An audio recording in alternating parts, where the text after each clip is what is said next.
everyone, and welcome to the current edition of Sippin' with Steven. And boy, do we have a show for you today. After much negotiation and much discourse, we have Jackie Zykan, Master Taster at Old Forester. Welcome, Jackie. Thank you for having me. I'm finally glad the attorneys got through all that red tape and we were able to come in what I think is going to be the best Sippin' with Steven yet. The 4 bottles we have out here are all expressions in the Old Forester Whiskey Row series. And as a person who is a history buff here at the Fraser, I love it because each date represents a significant event in Old Forester's history.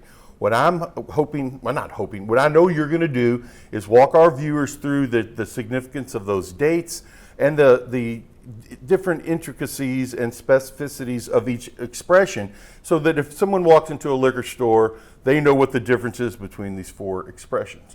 So I know this is something you could do, and I'm so tickled that you're going to do it. So could we start with the 1870? Definitely. So, and I mean, you brought up a really important point. You go to a liquor store today, and a lot of choices. There's a lot of choices. There's so many bourbons out there. So hopefully, you know, everyone gets a little takeaway of how they're all kind of different, because everyone likes something different. Correct. You know, and there's no right or wrong to it. But we'll start at the very beginning, right? So Old Forester as a brand started in 1870. So this original batch is sort of reflective of the processes we used back then. It's not meant to taste the way Old Forester tasted back then. Sure. Even if we had a bottle, it'd be so oxidized by now, you know, what's the point of trying to match that up? But, right. Back then, so when Old Forester first started, we weren't distilling our own liquid. We are actually sourcing from 3 different distilleries: Melwood, Mattingly, and Atherton. Very no interesting. longer in existence anymore, right? In 1901, we purchased the Mattingly distillery and have been making our own liquid ever since. But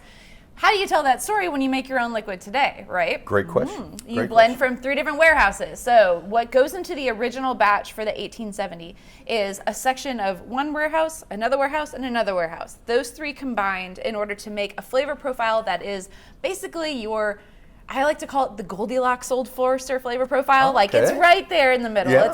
It's super spicy Olfo. It's not super sweet. It's so just a great starter product for people who maybe aren't as familiar with bourbon? Sure. I mean, if you are just now getting into the wide world of whiskeys and you want, it's obviously the lowest proof of the Whiskey Row collection. So if that alcohol content is gonna skew your choice, but it's incredibly balanced. It's very sweet on the front, a little spicy on the back.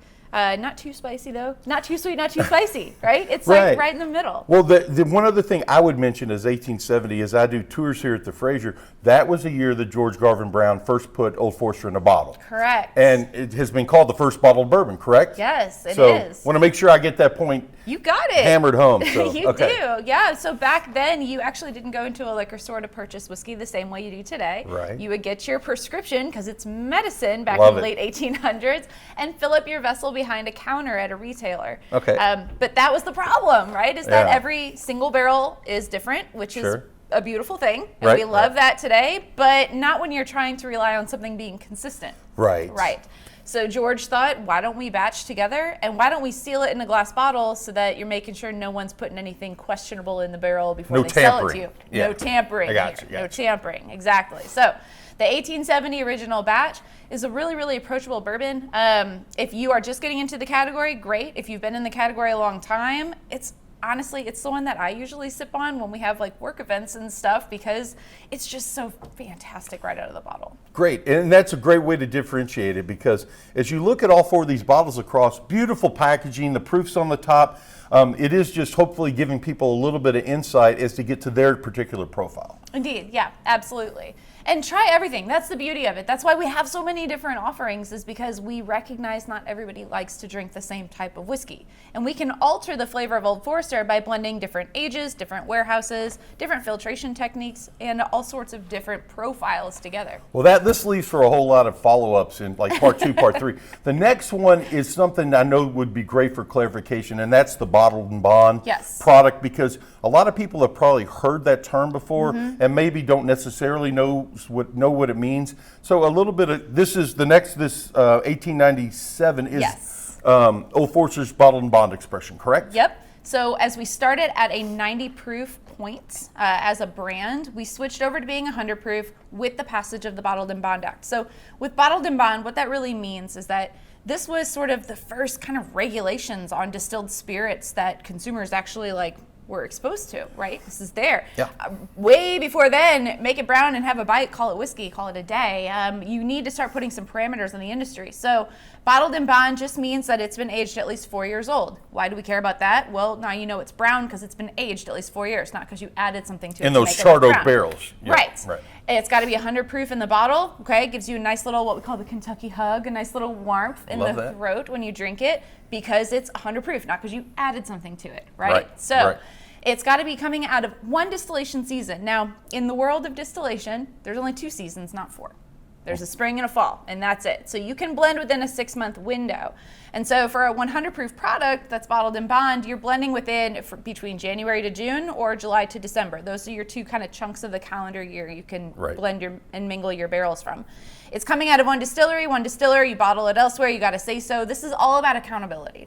So if I'm a customer and I'm walking into a liquor store, what that tells me 2 things primarily. At least 4 years old and always 100 proof. Correct. And the other things are nice, but that's Yeah, but they're antiquated. But as a consumer, that's okay. Very good. So that's the second one. Yeah. The next one, the 1910. One of my favorites. And know. let's hear this My great favorite story kid. too. I shouldn't have a favorite child, but I do. Yeah. I want really quick the bottled and bond. If Yes, you're ma'am. a rye whiskey drinker and you prefer things a little bit more peppery and spicy, that's going to be the Olfo for you all day long. 1910 Great is call. a little bit of a different beast. So in 1910, in actual 1910, right down the street where the Old Forester Distillery home place is now, there was a fire.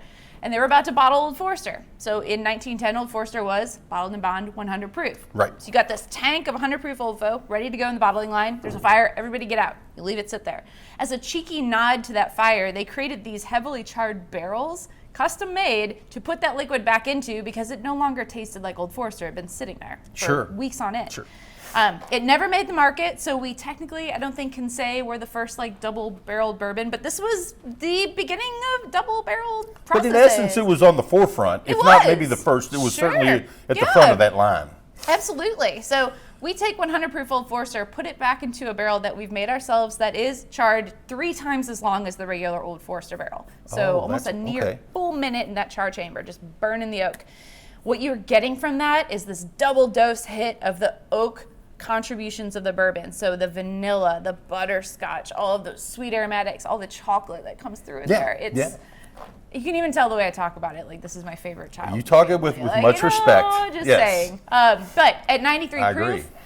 it's an amazing whiskey. There's a lot of depth and dimension to it. It's not necessarily all sweet. There's still quite a bit of spice coming on the end from the rye portion of the Old Forester mash bill, but it's certainly out there. If you are a person that likes Nutella, you know the chocolate hazelnut spread? Right.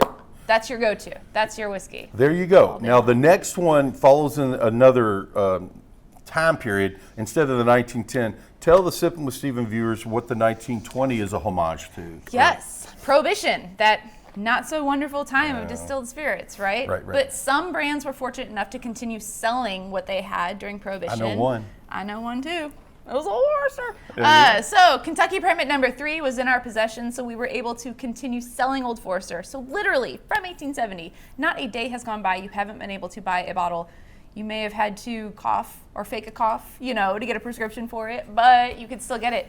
115 proof is actually what our barrels emptied out at back in 1920. So that's where that proof point comes from. Love the historical tie-in. Always, yes. Yeah. I mean, great story. Exactly. So we are the only brand in existence today that was there before, during, and after Prohibition that never changed hands. No one ever gave up on it. The Browns believed in it. Sure. Well, I'll tell you 2 things about the 1920. First off, I tend to like higher proofs, and the first time I drank it, I thought, well, maybe this is going to be a little too hot. It is so smooth.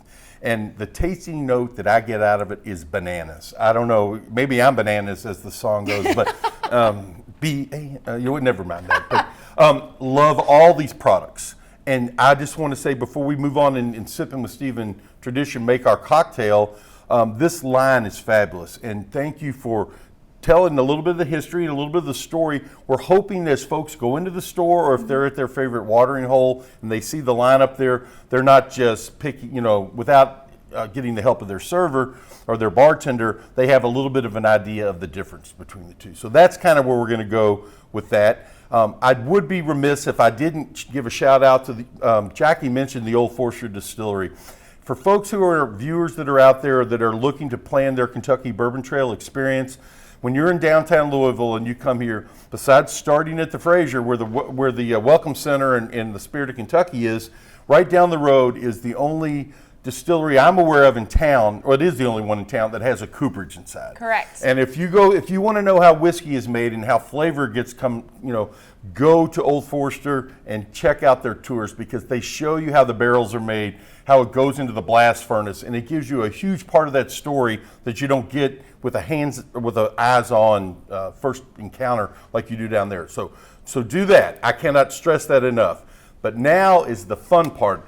Not only is Jackie going to make an old fashioned for us, but in a previous life, you were a bartender. That's the correct term? I know people call them mixologists. I never used the M word, It was like, here's a bar and I'm tending it. And you're so tending I'm a bartender. it. So you're gonna show our folks how to make the perfect old fashioned from your perspective, and with the understanding that people can tweak it to their own needs with various types of bitters, with the type of product, a bourbon you put in, the syrup you make. But we are getting ready to try an Old Forester Old Fashioned that we think is going to be perfect for everybody. So, Jackie? Yep. So the Old Fashioned in and of itself is more of a template than a recipe, if you really think about it, right? You've got spirit, sugar, bitters, and water. That makes an Old Fashioned. If you want to throw some fruit in there and smash it up, that's on you. That's totally cool too. What I call the Old Smashin'.